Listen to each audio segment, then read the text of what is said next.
Assalamualaikum warahmatullahi wabarakatuh. Hai teman-teman, bersama kelompok 5, hari ini kita akan belajar sejarah Indonesia. Yang akan kita pelajari pada hari ini, judulnya Sistem dan Struktur Ekonomi pada Masa Demokrasi Liberal. Sebelum kita masuk ke materi, marilah kita lihat apa sih pengertian dari demokrasi liberal atau parlementer. Demokrasi liberal atau parlementer adalah sistem di mana kabinet disusun menurut perimbangan kekuatan kepartaian dalam parlemen dan sewaktu-waktu dapat dijatuhkan oleh wakil-wakil partai dalam parlemen. Presiden hanya merupakan lambang kesatuan saja. Penerapan sistem demokrasi liberal dimulai setelah Republik Indonesia Serikat dibubarkan dan Indonesia kembali ke bentuk NKRI. Seiring dengan berlakunya sistem demokrasi liberal, sistem perekonomian Indonesia juga menjadi liberal. Namun, pada perkembangannya, sistem ekonomi liberal belum mampu meningkatkan pertumbuhan ekonomi Indonesia. Tersendatnya pertumbuhan ekonomi Indonesia di masa demokrasi liberal disebabkan oleh beberapa hal berikut ini. Yang pertama, Indonesia menanggung utang luar negeri sebesar 1,5 triliun rupiah dan utang dalam negeri 2,8 triliun rupiah. Hal ini merupakan akibat dari kesepakatan dalam konferensi meja bundar. Yang kedua, banyaknya gerakan pemberontakan. Hal ini menyebabkan situasi keamanan dalam negeri tidak kondusif dan banyaknya pengeluaran negara untuk mengadakan operasi militer. Yang ketiga, banyaknya pergantian kabinet. Hal ini menyebabkan tiap kabinet tidak dapat menjalankan programnya dengan maksimal. Yang keempat, ekspor yang hanya bertumpu pada pertanian dan perkebunan. Dan yang kelima, Indonesia belum memiliki pengalaman menata ekonomi dengan baik.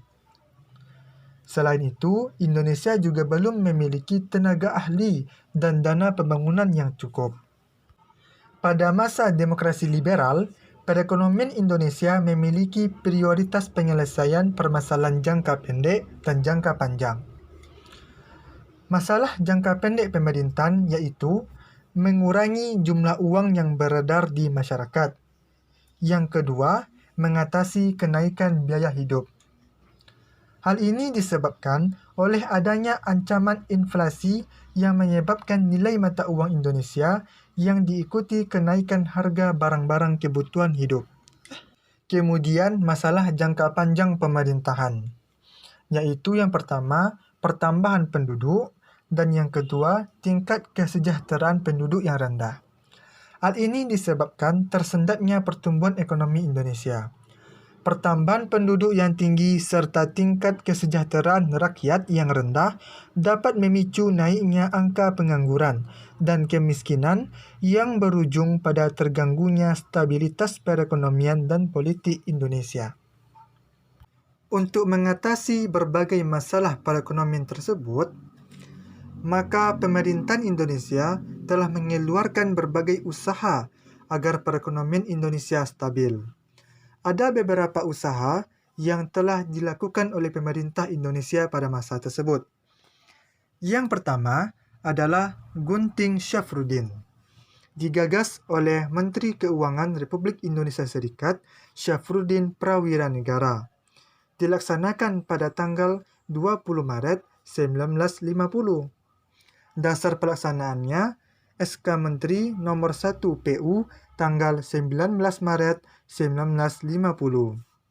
Tujuannya adalah menanggulangi defisit anggaran sebesar 5,1 miliar rupiah dan mengatasi masalah jangka pendek yang dihadapi pemerintah.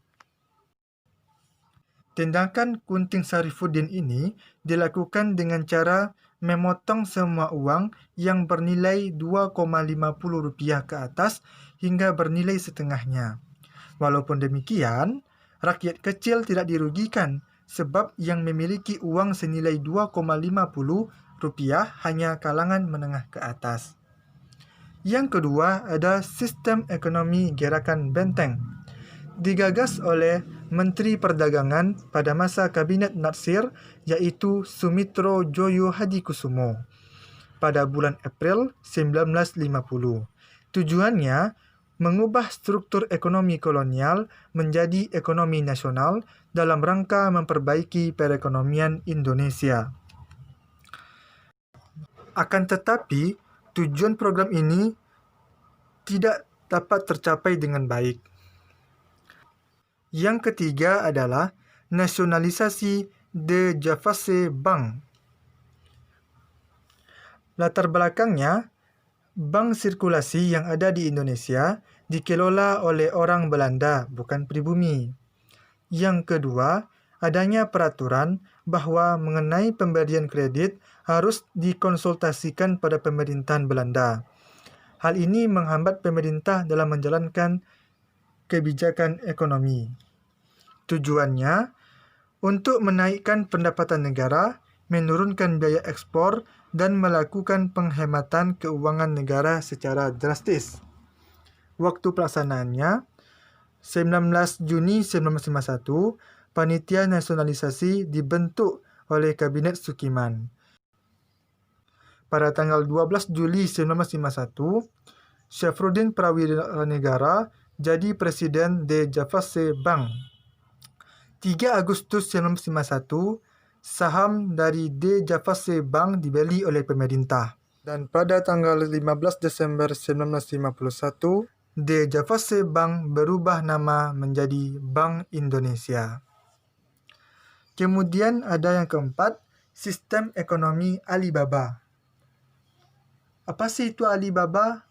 Nah, sebelumnya, sistem ini digagas oleh Menteri Perekonomian pada masa Kabinet Ali Sastromijoyo I, yaitu Iskak Jokrohadisuryo. Kenapa dinamakan Alibaba? Ali menggambarkan pengusaha pribumi dan Baba menggambarkan pengusaha non-pribumi.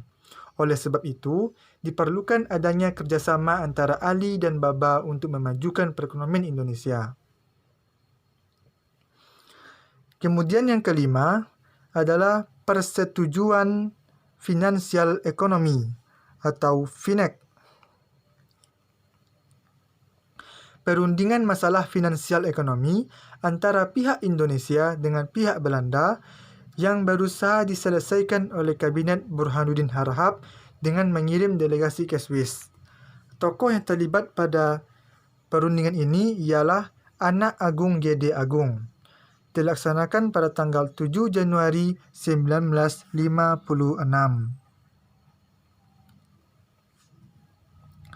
Namun, dalam perundingan finansial ekonomi ini, Belanda tidak mahu menandatangani persetujuan tersebut, sehingga Indonesia mengambil langkah sepihak berupa pembubaran Uni Indonesia Belanda pada 13 Februari 1956. Tujuannya untuk melepaskan diri dari keterikatan ekonomi dengan Belanda. Kemudian ada Rencana Pembangunan 5 Tahun atau RPLT. Disusun pada bulan Mei 1956 oleh Biro Perancang Negara yang dibentuk pada masa Kabinet Ali Sastromijoyo II.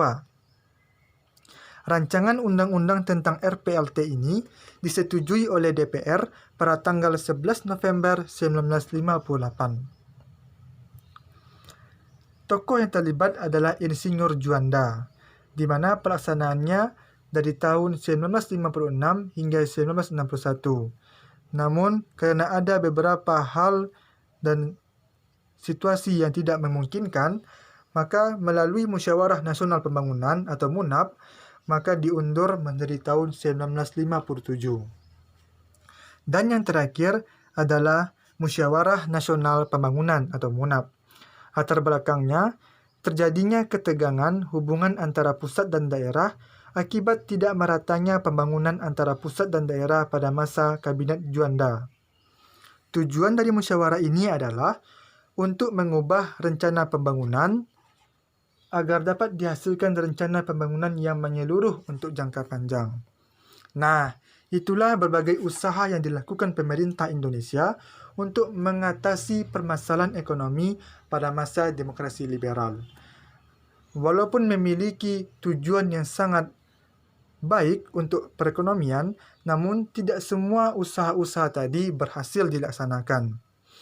Ada berbagai hal dan penyelewengan yang mengakibatkan usaha-usaha tadi tidak mendapatkan hasil yang baik. Nah, sekianlah dari kami tentang materi sistem dan struktur ekonomi pada masa demokrasi liberal. Semoga apa yang kami sampaikan dapat bermanfaat bagi teman-teman semua. Wassalamualaikum warahmatullahi wabarakatuh.